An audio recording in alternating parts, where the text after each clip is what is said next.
Bayangkan bilik mayat yang sejuk dan sunyi, tetapi di tengah kesunyian itu, terdengar suara tangisan menyayat hati, menggaung di setiap sudut ruang.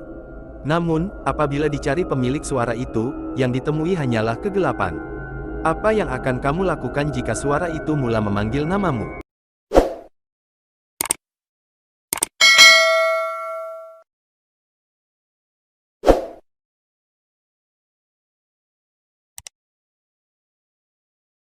Nelly, seorang gadis muda yang tidak percaya pada kewujudan makhluk halus, mendapat tugas untuk menyelidik sejarah sebuah hospital lama yang telah ditinggalkan selama 20 tahun.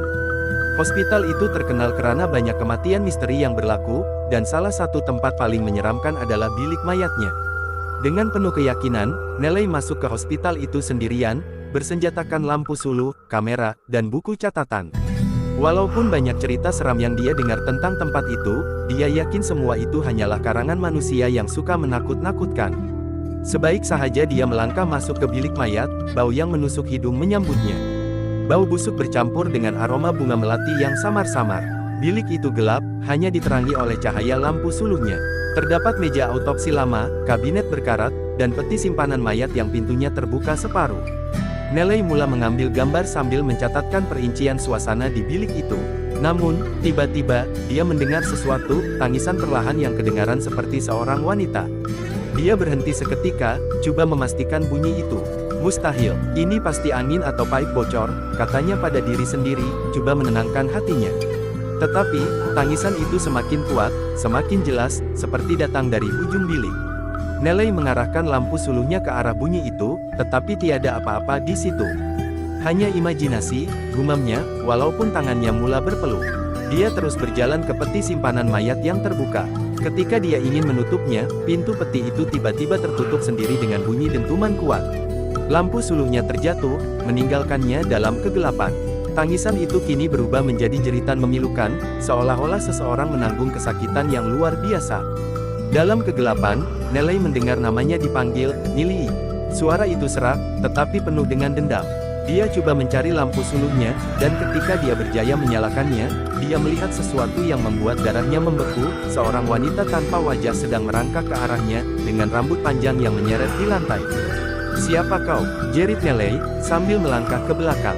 Tetapi wanita itu hanya mendekat, kuku-kukunya yang panjang mencakar lantai dengan bunyi yang menyakitkan telinga. Nelly melarikan diri ke sudut bilik, tetapi wanita itu terus menghampirinya. Dalam keadaan terdesak, Nelly menjerit, "Apa yang kau mahukan dari aku?" Wanita itu berhenti, lalu mengangkat tangan, menunjukkan sesuatu yang mengerikan, sehelai surat yang berlumuran darah. Dengan suara yang penuh tangisan, wanita itu berkata, "Tolong aku mahu kebenaran." Walaupun ketakutan, Nelly mengambil surat itu dan membacanya. Surat itu adalah nota bunuh diri seorang wanita bernama Salma yang bekerja sebagai juru rawat di hospital tersebut. Dalam surat itu, Salma menceritakan bahwa dia telah difitnah mencuri obat oleh seorang dokter, menyebabkan dia diberhentikan kerja dan dicemooh masyarakat. Tidak tahan dengan penghinaan itu, dia menggantung dirinya di bilik mayat ini. Nelly mula memahami apa yang berlaku. Wanita tanpa wajah ini adalah Salma, dan dia mahu namanya dibersihkan. "Aku akan bantu kau," kata Nelly dengan suara yang gemetar. Tiba-tiba, suasana menjadi sunyi. Salma hilang, tetapi bau melati masih kekal. Nelly keluar dari hospital itu dengan perasaan lega bercampur takut. Dia mula mencari rekod lama tentang Salma dan berjaya menemui bukti bahwa dia tidak bersalah. Dengan bukti itu, dia menulis artikel yang membongkar kebenaran.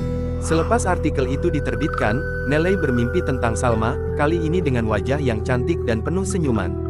"Terima kasih," bisik Salma sebelum menghilang buat selama-lamanya. Pesan: kadangkala, kebenaran yang kita ungkapkan bukan hanya membebaskan orang lain, tetapi juga membebaskan diri kita daripada rasa takut dan prejudis.